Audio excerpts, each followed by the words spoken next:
ओम अज्ञानतिमिरन्धस्य ज्ञानाञ्जनशलाकया चक्षुरुन्मिलितं येन तस्मै श्रीगुरुवे नमः। श्रीचैतन्यमनोभीष्टं स्थापितं येन भूतले स्वयं रूपा गदा मह्यं ददाति स्वपदान्तिकम्। हे कृष्ण करुणा सिन्धु दीनबन्धु जगत्पते गोपेश गोपिकान्ता राधाकान्त नमस्ते। तप्तकाञ्चन गौरंगी राधे वृंदावनेश्वरी पुष्पानुसुते देवी प्रणमामि हरिप्रिये। जय श्री कृष्ण चैतन्य प्रभु नित्यानंदा श्री अद्वैत राधा श्री सादि गौर भक्तिवृंदा। हरे Krishna Krishna Krishna Hare Hare Hare Ram Ram Ram Hare Hare.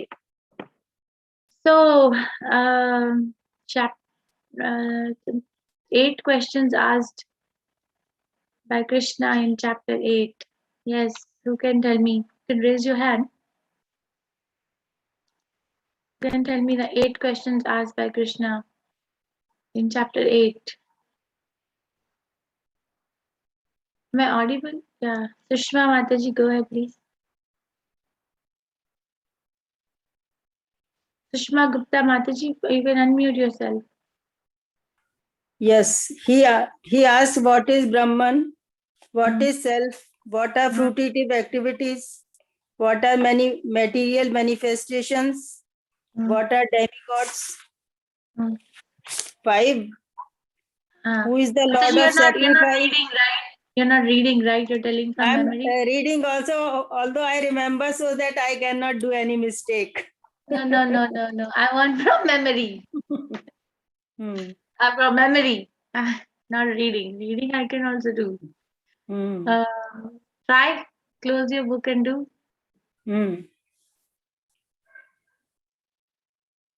Try, Mataji, without the book. How does he live in the body? How one can remember him at the time of death? By devotion.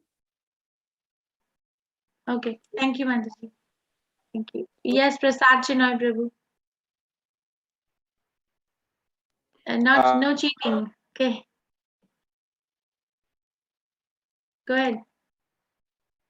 Oh, you're muted. Please unmute yourself. Yeah, I don't have the book in front of me, but I'm going to try my best. What is Brahman? What is this material nature? How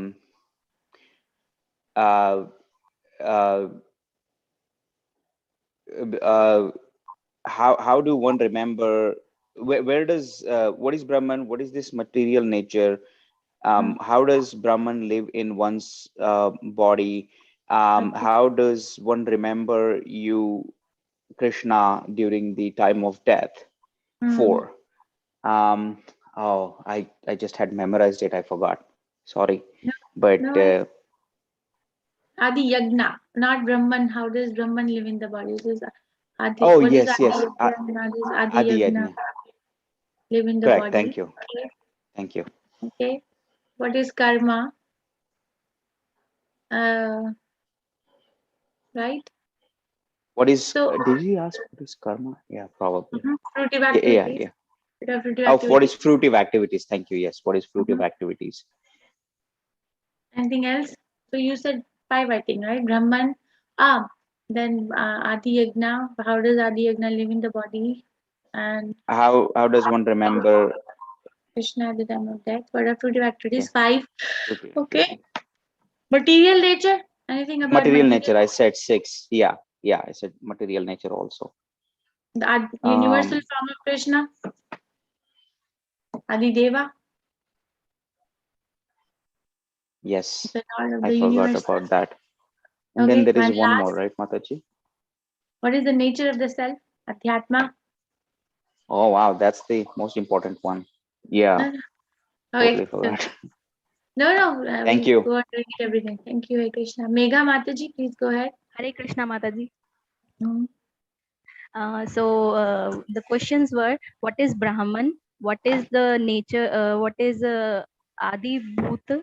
And what is the material nature? What is Adi Dev? What is material existence, material nature? And what is Adi Jnana? And where does Paramatma resides? And what is the how to remember Krishna at the time of death? These 8 questions were Mataji, you repeated one. So what is Brahman? Then what is the what nature of the self, what is the Adhyatma? nature of the Hmm. adhyatma, and what is karma, and what is the material existence. I forget the term, adi Yeah. adi Adibhuta. Adibhuta, and what is Hmm. Adi Deva, and what is Adi Yagna, and where does Paramatma resides, and how to remember Krishna at the time of death. Hmm. Thank you. Best is to remember Krishna. Sanskrit words. Hare Krishna. Okay, Rajguhya Yoga, the most confidential knowledge. What was the name of chapter 8? What was the name of chapter 8? Knowledge of the absolute. Knowledge of the absolute. Attaining the Akshara Brahma Yoga. Akshara Brahma Yoga. Attaining the Supreme. Attaining the Supreme. Very nice. Okay, so today's chapter is Rajguhya Yoga, the most confidential knowledge. Let's pay our obeisances to Shishi Radha Govinda before we proceed. These were the summary of chapter 8, what we did yesterday. 8 questions were asked by Arjun. Krishna answers 7 out of 8 by between verse 3 and 4. Then the last question, how to remember Krishna at the time of death. Krishna spends a lot of time from verse number 5 to verse number 16. He's answering that question only. So the importance of remembering Krishna at the time of death is described in verse 5 to 8. Sorry. Okay, and then how to remember is described. Some devotees remember by Yoga Mishra Bhakti, some remember by pure Bhakti.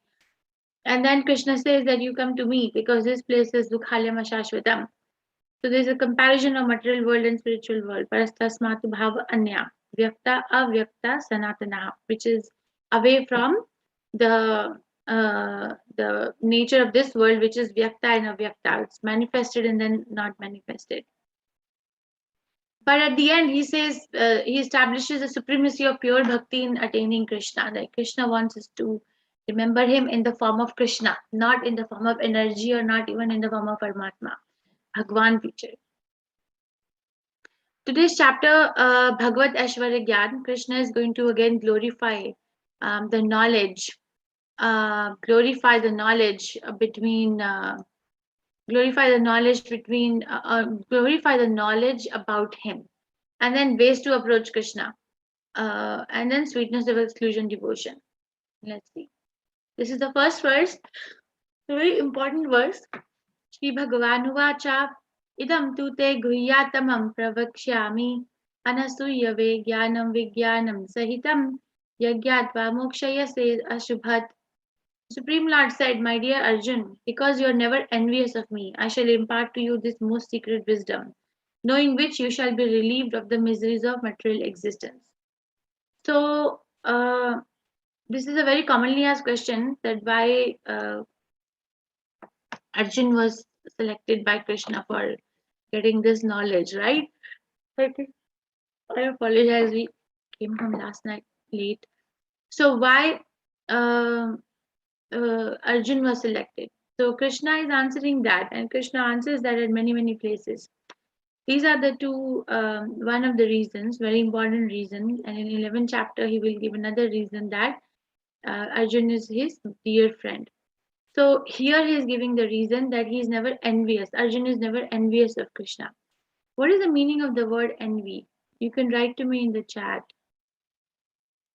What is the meaning of the word envy? Don't say jealousy. That's a synonym, not meaning. Meaning is you're explaining the word. What is the meaning of the word envy? Yes. If we don't know, what is the meaning of the word envy? When you're not happy with someone else having it. Okay. Anyone else want to write? Mataji, write to me in the chat. Something you are and I'm not. Competitive. Competitive. Anyhow, so there are different kinds of understanding of envy going around, but I like my spiritual master's definition. So he explains that envy is I like what you have, but I don't like the fact that you have it. So somebody has something and we like it, what they have, but we don't like the fact that they have it. So That's envy. So we like what Krishna has, all the opulences, all the fame, all the riches, all the knowledge, all beauty, all strength, all renunciation. But we don't like the fact that he has it. I should be the one having it, right? That's envy. Arjun doesn't have it. These are more detail attached to the quality of envy. There are 6 kinds of enemies of a living entity, right? The mind is harboring those 6 kinds of enemy: Kama, Krodh, Lobh, Moh, Mad, and Matsarya. So, or lust, anger, greed, illusion, uh, illusion, envy, which is the 6th one, English. Moho, lust is kama, krodha is anger, moha is illusion, kama, krodha, lobha is greed, moha, mada is madness, and matsarya is enviness. Okay, so these are the 6 enemies which are residing in the mind of a conditioned soul, which keeps us going in the material world. These qualities keeps us going from one material body to another material body to another material body. But there is a hierarchy in it. Very detailed. Thakur Prabhupada explains this in a book called Bhakti Vilas, Hari Bhakti Vilas. So kama. So in lust, anger is there. In anger, lust and pride are there. In pride, lust, anger are both are there. In like that it goes on. So in envy, all other 5 lower qualities are there. So if somebody is envious, that means they already have greed, they already have anger, they already have illusion, they already had all the 5 lower things. So envy is the summon Bowman or sum total of all the other lower enemies of the mind. So it's a very powerful thing to keep a living entity going from one body to another body. And there's more to it, that envy actually doesn't have an antidote. We have antidote for everything in bhakti. So for example, if somebody is angry, so they can get angry for protecting the respect of the Vaishnavas or for the Supreme Personality of Godhead. Like Lord Hanuman got angry when he was burning the Lanka, right? Without anger, how can you burn? Um, or Arjun uses his anger in fight. If somebody is not angry, how can they fight a battle? So there's an antidote. Or if somebody is greedy, then they can become greedy to serve Krishna or to become Krishna conscious. Like that, there's an antidote for every lower quality. But for envy, there is no antidote in bhakti. That is why he's mentioning this quality, that you're never envious, Arjun. So you are the one who will get this secret, most secret wisdom, Guhya Tamam. I will just mention here, and anyone of you who's going to be joining us for advanced level classes, which I'll be sharing the information very shortly in few days, will understand the 3 level secrets. Here I will mention, not explain, that there are 3 levels of mysticism which are explained in Bhagavad Gita. And in advanced classes, we will teach you what are those 3 levels in detail. So here, the most secret wisdom, right? So there is a secret, and then there is a more secret, and then there is most secret. So this chapter is called the most confidential knowledge or most secret, which Sanskrit is Guhya Tamam. So there is secret or Guhya, and then Guhya Taram, and then Guhya Tamam. These are the 3 levels of secrets described in Bhagavad Gita. So Guhya means secret. And what is the secret? I'm not the body, I'm the soul. What is the next Guhya Taram? What is the next level? More secret is that I'm part and parcel of Krishna. Not just I'm the soul, but I'm actually part and parcel of Krishna. And then the Guhya Tamam, the third, the most secret thing is what is explained in this chapter, and which is actually devotional service to Krishna. Devotional service to Krishna is the most secret knowledge of Bhagavad Gita. But understand that Arjun doesn't have that quality of enviousness. And what is the gain or what is the benefit of knowing this? Jnana, Vijnana. Jnana means knowledge, and Vijnana means application of the knowledge. So knowledge is one thing, and application of knowledge is another thing. So both are explained by Krishna. Sahitam, together. He's going to explain both. And what will happen? Yad Gatva Moksha se Ashubhat. Ashubhat means inauspicious. So the material existence is inauspicious for the soul. We want to do auspicious things all the time, right? That is why if somebody has to do some auspicious thing, they go generally to a pandit or somebody to get the auspicious movement on Murat to do the activity. They do that or not? Right or wrong? Or Yes, if Mataji. somebody, for example, if there's Yes, a wedding Mataji. in the house Great. or Graha Pravesh or something. So we are all looking for auspiciousness subconsciously. But Krishna says that the material existence itself is inauspicious. The material existence is completely inauspicious. So by knowing this knowledge, the most secret wisdom, you will be relieved of the miseries of material existence. That doesn't mean that the soul is going to leave the body. No, the soul will still live in the body, but will live in the body without any material miseries. And these are the qualities of knowing about Krishna. Okay, so in the first verse, if you can understand the meaning of envy, and if you can understand the meaning of most secret wisdom, then 3 levels of secret in Bhagavad Gita, if you can understand jnanam and vijnanam, and if you can understand this knowledge about Krishna is going to relieve one from material miseries of material existence, that's enough for level 1. And he continues, Rajavidya Rajaguhyam Pavitram Idamuttamam Pratyakshvagamam Dharmayam Susukham Kartumavyayam. This knowledge is the king of education, Rajvidya, king of education, Rajguhyam. Guhyam means secret. Rajguhyam means secret of all secrets, the most secret of all secrets. Pavitram, the purest knowledge, Idam Uttamam, and pratakshavagamam. Pratakshavagamam means that it gives pratakshavagamam dharmayam. It gives direct perception of the self by realization, and it is a perfection of religion. Susukham kartum avyayam. It is everlasting and it is very joyfully performed. Avyayam means everlasting. This avyayam word is used many times in Bhagavad Gita. Even 4th chapter, 1st verse, right? When Krishna uses this word avyayam. In 4th chapter, avyayam is used maximum time, but avyayam means everlasting. It's not that we get this knowledge and then after some years we want to retire.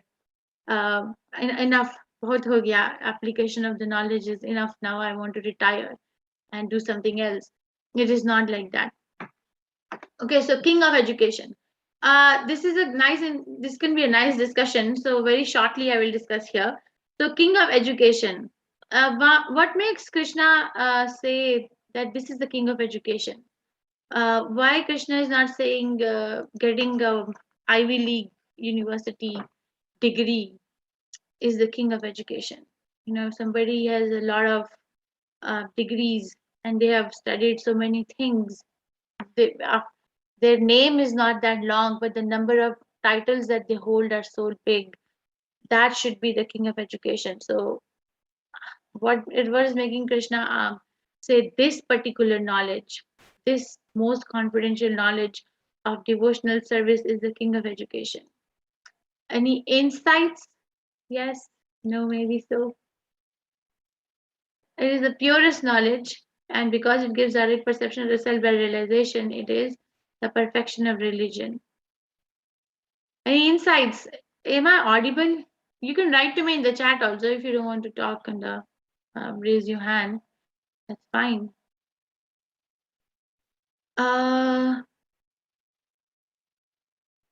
Nobody? Karthi Prabhu, am I audible? Mataji, you're perfectly audible. Okay, thank you. Yes.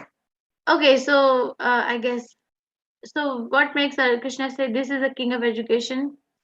Renuka Mataji, yes. Go ahead, Mataji. Mataji, I'll try.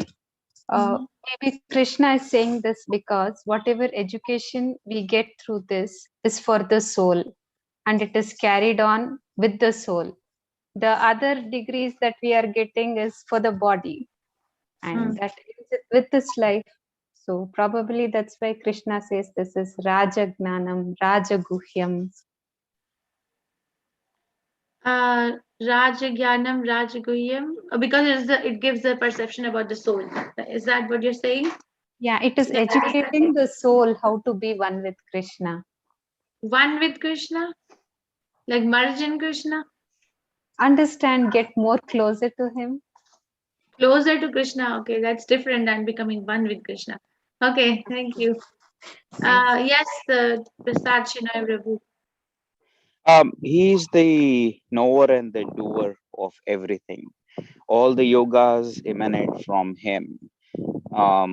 Not only the soul, but also the material nature is his creation. So, I mean, what else?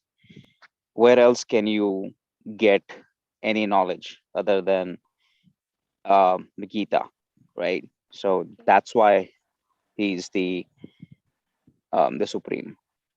Okay, thank you. Very nice. So the things that we accumulate in our life in the name of education is not an education actually. It's a set of skills with that helps us uh, keep the body and soul together. If somebody is educated and they have a job and they get money, arthan, then they can uh, keep the soul together in the body. But that's not education. That's a skill. It's a skill. Okay, we can say it's educating something about material aspects, but we don't go beyond 24 elements of material nature. We will study in 13th chapter that whatever education, so-called education is going on in the material world is only limited to the material world. There is only 24 elements which are discussed in toto, in across the cosmic manifestation, upper and lower. Just 24 elements are discussed. No, there is no mention of, as Mataji was saying or Prabhu was saying, no mention of the soul. Bhagavad Gita begins that I'm not the body, I'm the soul.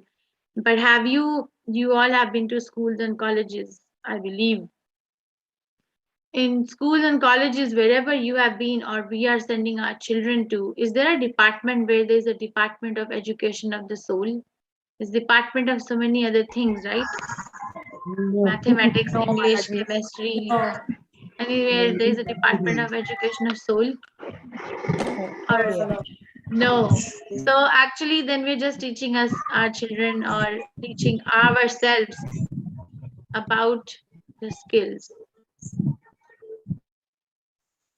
and that is not everlasting. Most secret of all secrets. So if something is a secret, then we keep it locked inside, right? What is that saying? Children say, zip it, lock it, put it in the pocket, right? So, but Krishna is actually putting this secret out there. Bhagavad Gita is widely available. We share the soft copy. We ask people to get the hard copy. Give classes. So, what is this most secret of all secrets? Because if something is a secret, it's kept hidden. That's a Hare Krishna understanding. But here, what is he talking about? This Krishna, the most secret of all secrets. Basically, he's talking about the most secret of all secrets is devotional service to Krishna. Any other school of education or any other school of spiritual realization, in fact, does not culminate in devotional service to Krishna. They stopped halfway or maybe 1/4 way or somewhere. It doesn't lead to the devotional service. At least that I don't know. If there is somebody who's doing some Jnana Mishra Bhakti, so when they are becoming jnani, when they are very busy in accumulating some knowledge about something, then at the most what they end up with Brahmajyoti, that there is this light, the spiritual sky in, and they think that that's all in all. Okay, or if somebody is doing some kind of yogic practice, ashtanga yoga, let's say, and one of the ashtanga yoga means all the 8 limbs, but not just one particular limb. But whatever they're doing, they also end up with only may end up if somebody is really practicing ashtanga yoga, all the 8 limbs of yoga, not just dharana or dhyana, or what is the most famous, pranayam, breath control. Not just that, that's one of the limbs. That's not ashtanga yoga. That's one physical exercise to keep the body fit. But then even if somebody is practicing ashtanga yoga seriously, they end up at the most with Paramatma realization. But no one is actually ending up, other than the school of bhakti, no one is actually ending up with the real thing that Krishna is the Supreme Personality of Godhead and I'm supposed to serve Krishna. So that's the secret. Everyone falls short of that secret. So this is the most secret thing. And it is the purest knowledge because it gives direct perception of the self by realization, right? Save pumsam paro dharmo. Yadho bhakti radhokshaje ahitukya pratihata yen atma suprasidati. So, best of all, religion. And Prabhupada explains the word meaning of the word religion. The religion word is very thoroughly misunderstood. People understand cult as religion. If somebody is following a cult, let's say Mohammedan cult or Christian cult, they call it religion, but that's not the meaning of the word religion. The meaning of the word religion, as explained in the scriptures, is that what is the constitutional quality of a particular thing. Constitutional quality, for example, the constitutional quality of a sugar is to be sweet. If it is not sweet, it is not sugar. Let's say that you're making kheer in the house. Okay, now the sugar that is added is not sweet. So will you say sugar is less because it's not sweet, or will you say that oh, sugar can be salty also sometimes? What will you say? What will you say? Sugar is less because it's not sweet right now when it is added into Okay, thank you, Mataji. So that means that constitutional position of a sugar is to be sweet, or constitutional position of a chili is to be bitter. That's religion. What is the constitutional quality of a thing, or constitutional quality of a salt is to be salty? Like that, what is the constitutional nature of a living entity? By nature, what is what is the real constitutional position of a living entity? So this is described in Chaitanya Chaitamrita actually. Jivara Swarup hai Nitya Krishna Das. So Swarup, or is another word used as close to dharma, as close. It's not literal, but Jivara Swarup hai Nitya Krishna Das is to be the eternal servant of Krishna. That's the constitutional position. Or Prabhupada also explains in a way that the constitutional position of a child is, or a son or daughter is, that they belong to this particular family. You can understand in that way that, let's say, my daughter should grow up with the conviction that she belongs to this family, right? This is, or so that is the constitutional position. So like that is the meaning of the word religion. Is it clear what I'm saying? Yes, So Mataji. that, Yes, Mataji. okay, thank you. Pratyakshavagamam dharmayam. So this is the quality of knowing about Krishna. Then susukham kartum avyayam, and it is everlasting and joyfully performed. Bhakti yoga is joyfully performed, whereas other processes of yogic practice, if somebody is very busy in cultivating knowledge, jnana yoga, or and end up with impersonal feature of Krishna, oh, Krishna calls it as klesha adhikaras tesham. So in 12th chapter, he says it's very difficult. The devotees who are actually trying to understand the impersonal feature of Krishna, they have to endure a lot of difficulties. Krishna himself says, Klesha, a lot of difficulties. They're not allowed to eat very sumptuously. Like in Krishna consciousness, we cook very sumptuously for the deities every day in all the temples across the world, at least for ISKCON. Or you look at Jagannath temple, 56 offerings, or so many offerings are going on for Jagannath every day. So sumptuous cooking is going on, right?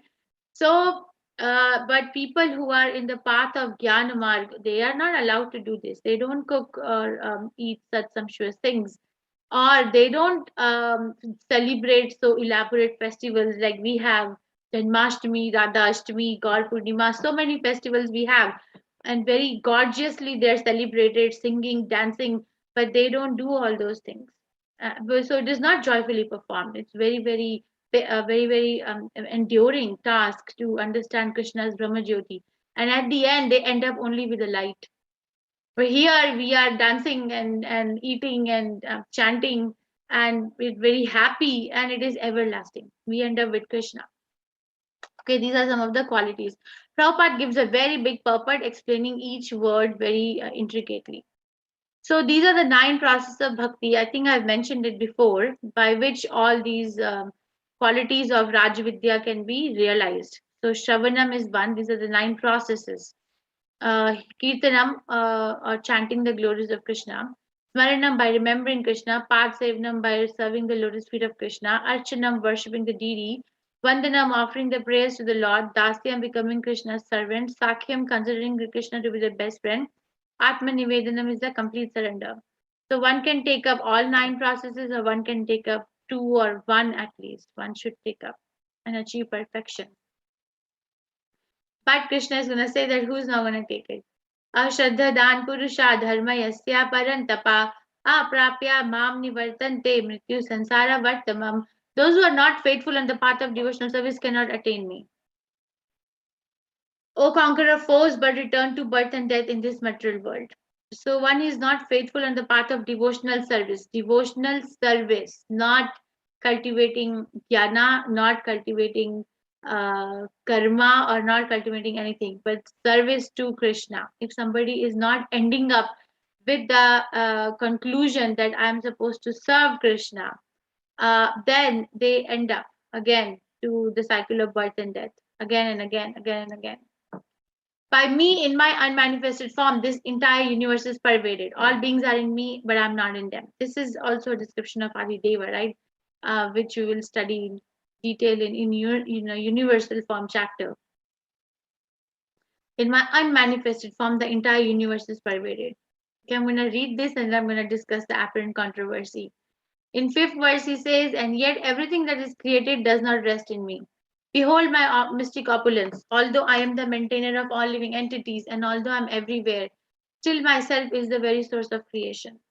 As the mighty wind blowing everywhere always rests in ethereal space, know that in the same manner all beings rest in me. So this is a little bit of a controversial statement. A controversial statement by Krishna is saying, in my unmanifested form, the entire universe is pervaded. All beings are in me, but I am not in them. Okay, then he says, yet everything that is created does not rest in me. But he just said that everything is in me and I'm not in them. But then he's saying that does not rest in me. He knows he did this. Then he says, behold my mystic opulence. So this is the mystic opulence of Krishna. Although I am the maintainer of all living entities, and although I'm everywhere, still myself is the very source of creation. As the mighty wind blowing everywhere always rests in ethereal space, know that in the same manner all beings rest in me. So here he says, does not rest in me. Then he says, rest in me. And then in 9.4, he says again that they are in me, but I am not in them. So this is an apparent contradiction. There is no contradiction, but this is apparently, if somebody is reading it without the proper understanding of the acharyas, of spiritual master, then they can't understand this. Can you understand what is written here? Just by our own stretch of knowledge, can we, or speculation? We cannot. Can you understand what's written here? No, it's very profound. No, Mataji. So we cannot, right? Unless and until a teacher comes and teaches us, like Prabhupada taught us. So Prabhupada explains this. This is called Achintya Bheda Bhed Tattva. The Jiva Goswami Prabhupada coined this word, Achintya Bheda Abheda. Bheda means separate, different. Abheda means in union, not separated. So simultaneously one and simultaneously different. So Krishna is simultaneously one, but he's simultaneously different.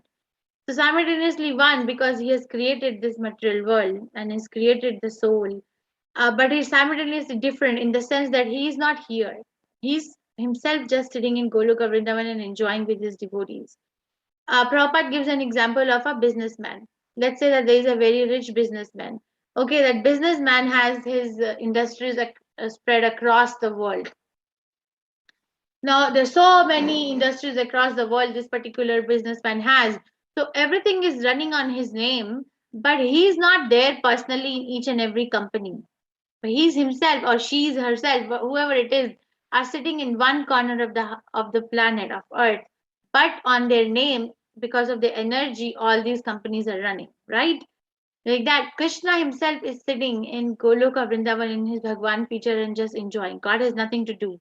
Okay, but because of his different energies, all these creations are going. This is one understanding. Another understanding is Krishna is there in my heart as Paramatma, but then his original form is still Krishna, which is in Golok Vrindavan. So, and then he says that everything is resting in me, like that companies that I gave example of are resting under the owner of the company.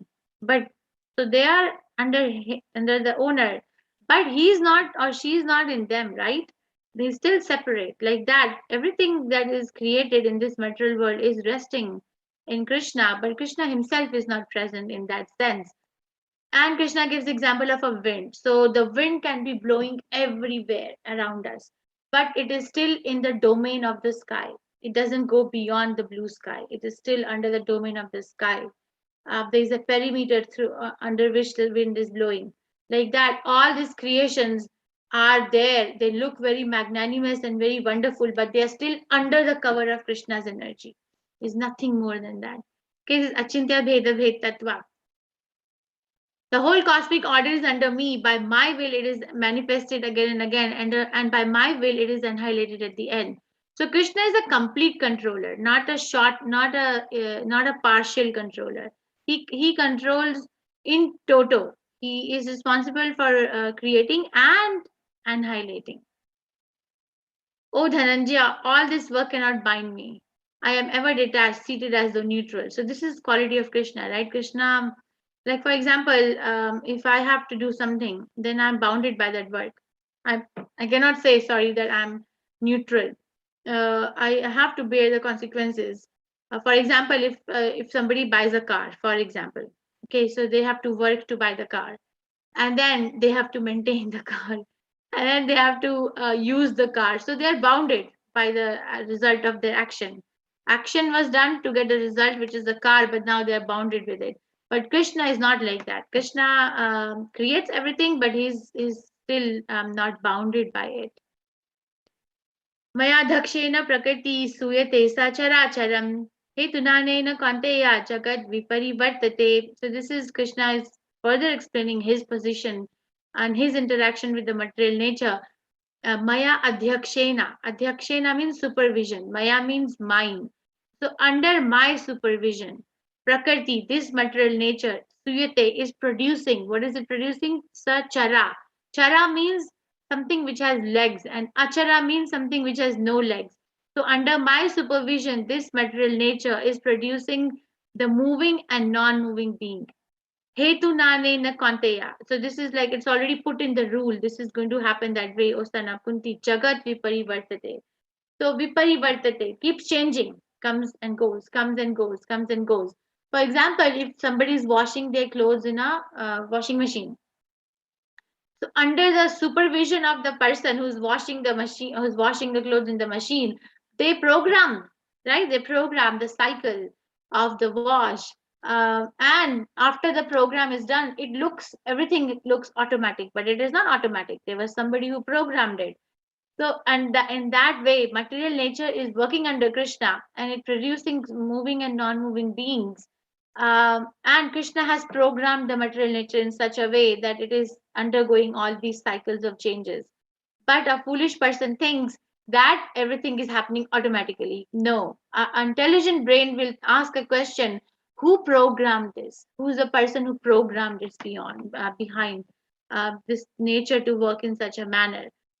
So this material nature is working under my direction, O son of Kunti, and it is producing all moving and unmoving beings. By its rule, this manifestation is created and annihilated again and again. Avajananti mama mudha manushim tanumashritam param bhavam ajananto mama bhuta maheshwaram. So somebody will not understand this though. Avajananti mama mudha.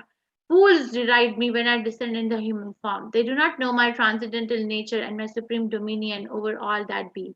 So somebody who thinks that Krishna is also a maybe superhuman being.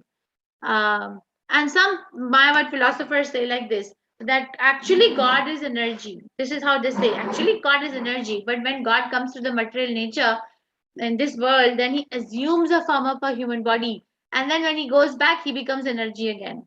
This is such a foolish explanation. If God is coming under the influence of material nature and assuming a form, that means that we are saying that material nature is more powerful than Krishna, right? Because that is, do you understand? Like if we are saying that Krishna is assuming a form of a human being, that means that material nature is more powerful, right?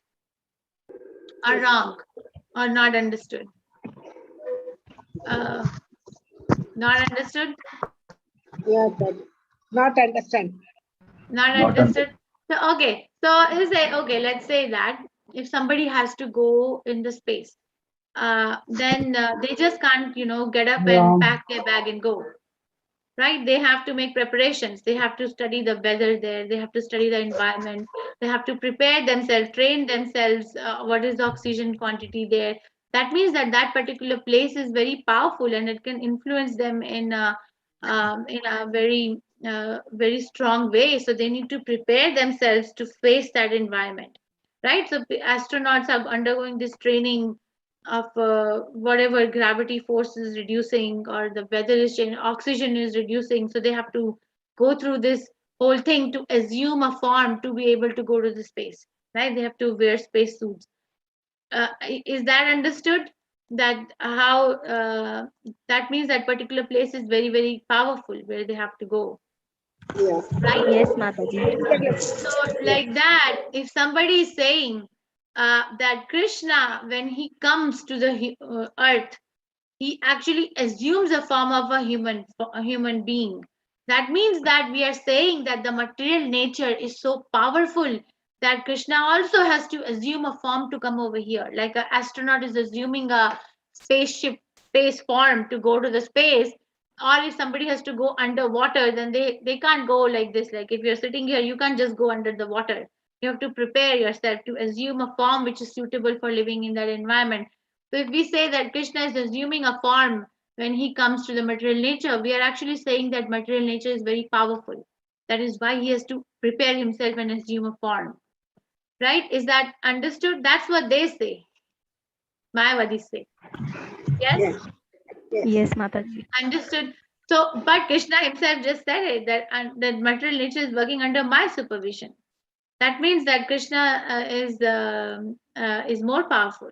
So that's wrong. That means that I descend in human form. This is a foolish discussion. They do not know Krishna's form is transcendental. They do not know my transcendental nature and my superior dominion over all that be. So he has a superior dominion. Param Bhava Ajananto means transcendental form, and Mama Bhuta Maheshwaram. Actually, I am the master of everything. That's what he's saying. So, and then he continues. Such people, how do they lead their life? Moghasha, Mogha Karmano, Mogha Jnana Vichetasaha, Rakshashim Asidim Chaiva, Prakriti Mohinim Shitaha. Those who are thus bewildered are attracted by demoniac and atheistic views. In that deluded condition, their hopes for liberation, their fruitive activity, and their culture of knowledge are all defeated. So, person who are bewildered by such understanding and such kind of demoniac and atheistic views, demon is like they may be knowledgeable. Like Ravan had a knowledge of all the Vedas, quite knowledgeable, but he wanted to defy God by that knowledge. Atheistic, they don't even believe that there is something called God. So they are all bewildering views. There is no evidence behind those views, just an opinion.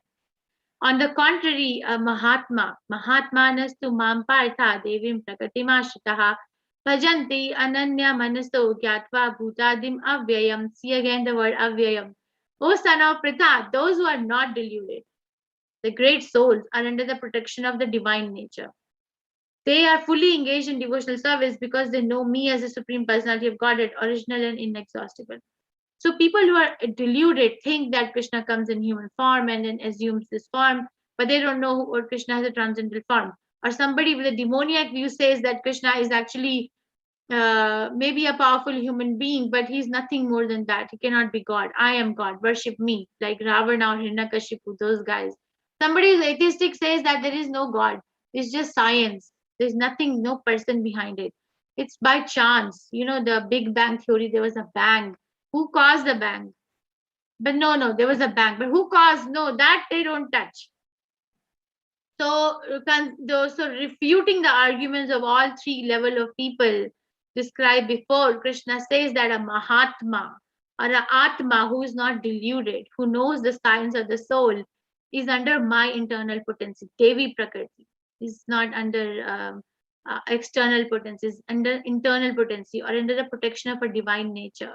Bhajanti Ananya Manaso, then their activity is that they are engaged in devotional service because they know Krishna is the Supreme Personality of Godhead, original and inexhaustible. So this is Madhavendra Puri Prabhupada. Madhavendra Puri Prabhupada, I was listening to Prabhupada yesterday, and he was saying Avaduta. Avadutas, some of the devotees are Avaduta, like Jadabharata or Rishabh Dev, they're described as Avadutas. Prabhupada was explaining the meaning of the word Avaduta as the devotees who are fully surrendered. They're so surrendered to Krishna, we can't copy them, okay? Don't try to copy them. That they actually don't even care to maintain their material body by their activities. So Madhavendra Puri Prabhupada was one such devotee in our disciplic succession who was like that. He would not even beg for food. You know, he was completely dependent on Krishna, and he was like that, not like trying to endure some publicity, not like that. So if somebody will come and give him something to eat or drink, it's fine. Otherwise, he would just pass. Our Raghunath Das Goswami, he was also like that. If you read about his qualities. So one evening, Madhavendra Prabhupada was sitting on the bank of Jamuna in Vrindavan in the evening, and he was chanting. And then he was like leaning against the tree, and he closed his eyes. That day, he did not eat, he did not drink, because he did not get anyone to give him anything. So suddenly a boy appeared with a pot of milk. And then he said, Baba, my mother has sent me this, with a pot of milk to you. And she told me that you're fasting, but in my village, no one fasts. So this is for you. But please reserve the pot, because I'm going to get my cows, and then I'm going to come back and fetch my pot back. If I don't get it, then my mother will scold me. So keep that pot, okay? Just don't throw it and don't go anywhere. I'm going to come back. So Madhavendra Puri drinks the milk and then cleans the pot and then and then waits for the boy to return. But the night falls and the boy doesn't return. So Madhavendra Puri Prabhupada just closes his eyes again, and then he gets this dream in which the boy comes back again. He said that I am the same boy who came to give you the milk in the evening, but my name is Gopal, and I've been waiting for you to come for so long. I'm actually hidden behind the bushes. So he tells him the direction where he's hidden behind the bushes. And I have been there for thousands of years. When the temple was attacked by the Mohammedans, the pujari hid me over here, and my back and my body is hurting because of the bushes. So go and relieve me. So Madhavendra Puri gets up and says like, "Oh my God, I took service from Krishna." So he feels very embarrassed and guilty. Anyhow, he follows the dream. He gets everything together. He calls the men in Vrindavan, and then they follow the path, and then they discover the deity of Gopal. The deity is there, and then they establish the deity on the top of a hill. And Madhavendra Puri Prabhupada established the worship of the deity. Every day there was the Annakuta festival. Every day, villagers from one village, next village, they were bringing so much. Chaitanya Charitamrita describes even the dishes that they were cooking. So the names of the dishes are given too, that what they were making and how many brahmanas were allotted to make chapatis, how many pots of water were brought, how many pots of rice. So much is there in Chaitanya Charitamrita. It's written. You can read this. And then the Gopal comes in the dream of Madhavendra Puri again, that says, okay, you see, I have been hidden in that bushes for so long. I actually need to get rid of the scratch. So I want you to go to this particular place and get me sandalwood and camphor, this much amount of sandalwood and camphor, and then make a paste and then put it on my body so that I can get some coolness. So Madhavendra Puri again, so second time Krishna comes in the dream. So he again follows the path and goes to the place, I think it's Remuna. He goes there near Orissa and fetches the things that Krishna wants him to. And he's walking back, and then on the walk back, he takes rest in the temple of Gopinath temple. One evening he spends there. So when the aarti is going on in the evening, now Gopinath temple is offered the best of the best shira. The sweet rice offering in Gopinath temple is the best in the whole world. And Madhavendra Puri knows that. So he's sitting in the temple hall, and the aarti offering was gonna happen for the shira. And he just thinks that I wish that I can get a taste of that shira, because if I can taste it, then I will know how it tastes like, and I can cook the same for my Gopal. But immediately he feels guilty, because he says that I actually thought of tasting something which is not even offered to Krishna, so I am the most fallen. So he gets up from that place and then goes and sits in the marketplace, because he says, I can't face Krishna, I did an offense. That's how Mahatmas are, under the divine protection. So they're so intricately engaged in Krishna consciousness. So he sits in the marketplace. Okay, Aarti happens, offering happens, night falls. The pujari of the deity, he closes the altar, puts deities to rest, goes to bed. Now, in the dream of the pujari of Gopinath comes. And Gopinath says, get up, take bath, and go to my altar. In the middle of the night, in the dream, Gopinath is telling, go to my altar and go, and when you were offering me shira in the evening, by my mystic power, I actually stole one pot and put it behind the curtain. Behind the deities there's a curtain. He's saying, I hid it behind the curtain. Go get that pot. And there's a devotee called Madhavendra Puri sitting in the marketplace. Call out for him and give it to him. So I stole this pot for Madhavendra Puri. So the pujari gets up and he's like, oh my God, what was that? So he said, should I go? Should I not go? It's middle of the night. But then he goes. He has faith. He's a pure devotee too.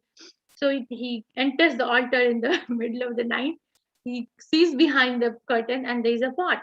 Krishna stole the pot of the shira that was happening, the offering that was happening in the evening, when Madhavendra Puri thought that he should taste that thing, right? So then he goes and then he looks for Madhavendra Puri, shouts out that, oh Madhavendra, oh that supreme, that most fortunate devotee whose name is Madhavendra Puri, you're the most fortunate soul, because Krishna stole this pot for you.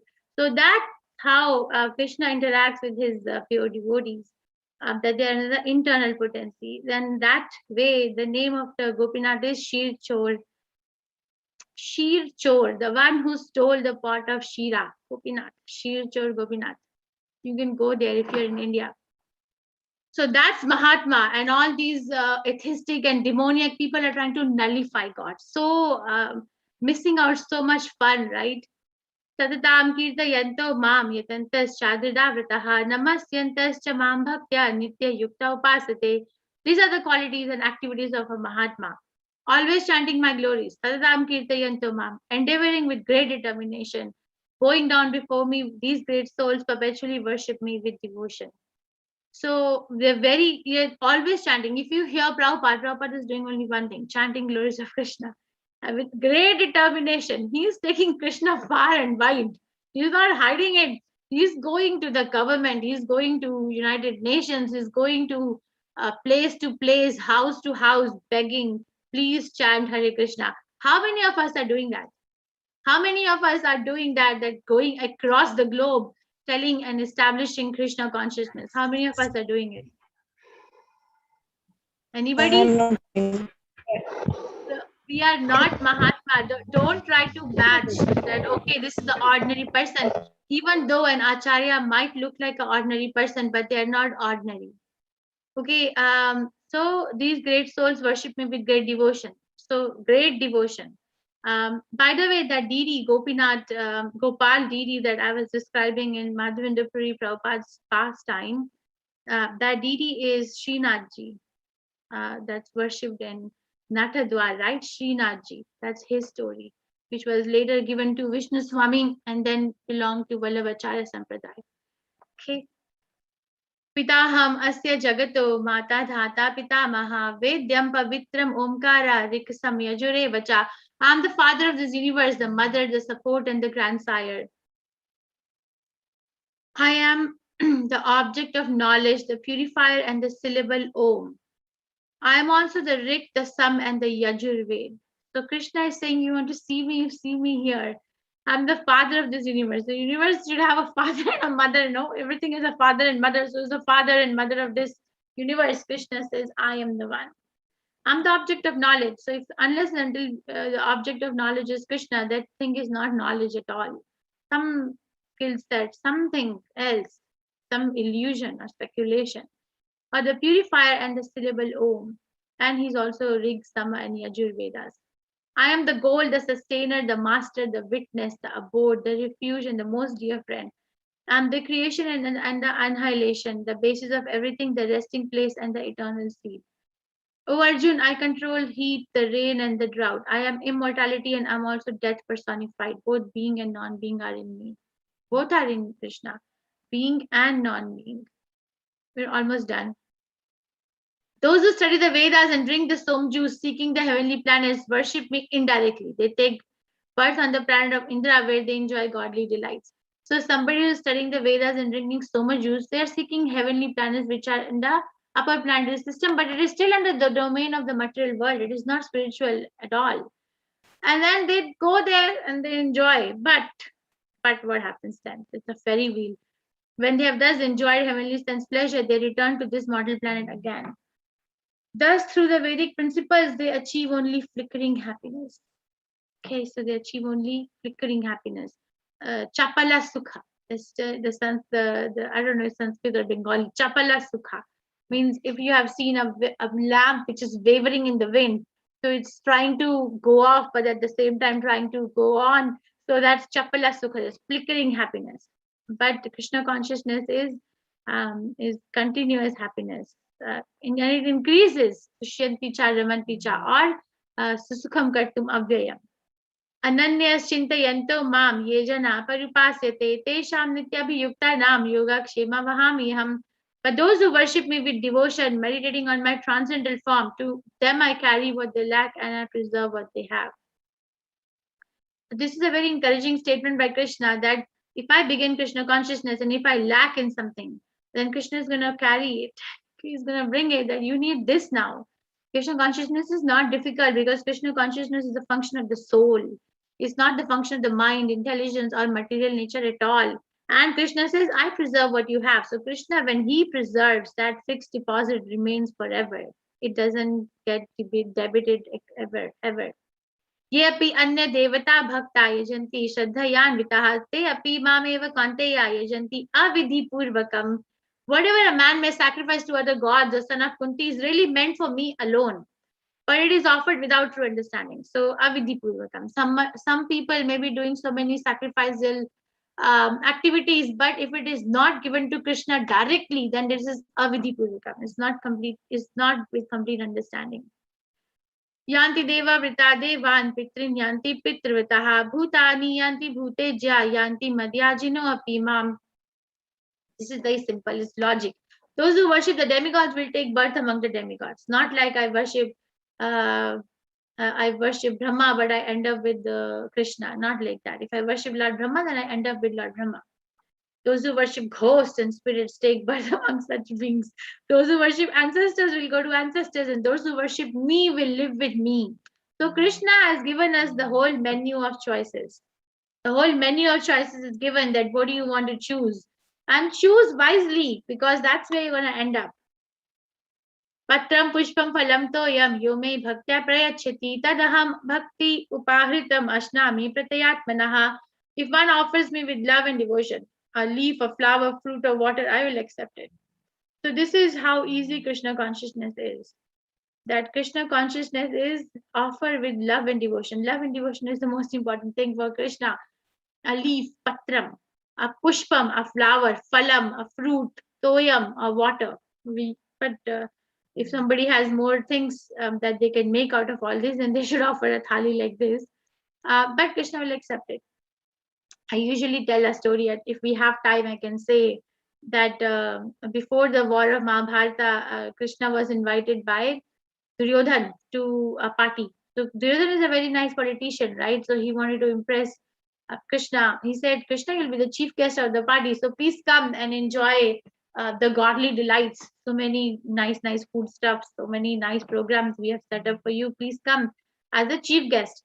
So Krishna doesn't say yes or no. He's completely independent. He's just hearing. And when the day, he doesn't tell Duryodhan nothing. So Duryodhan has arranged the party, but Krishna does not go. He does not go. He's the chief guest. So where does he go? He goes to the house of Vidura. And Vidura is not home. Vidura's wife opens the door, and then she's astonished to see Krishna at the door. So Krishna, oh, if I knew you're coming, I would have made arrangements. Please come, please come. So she's a devotee, right? So Krishna goes to see his devotee, and she's sitting.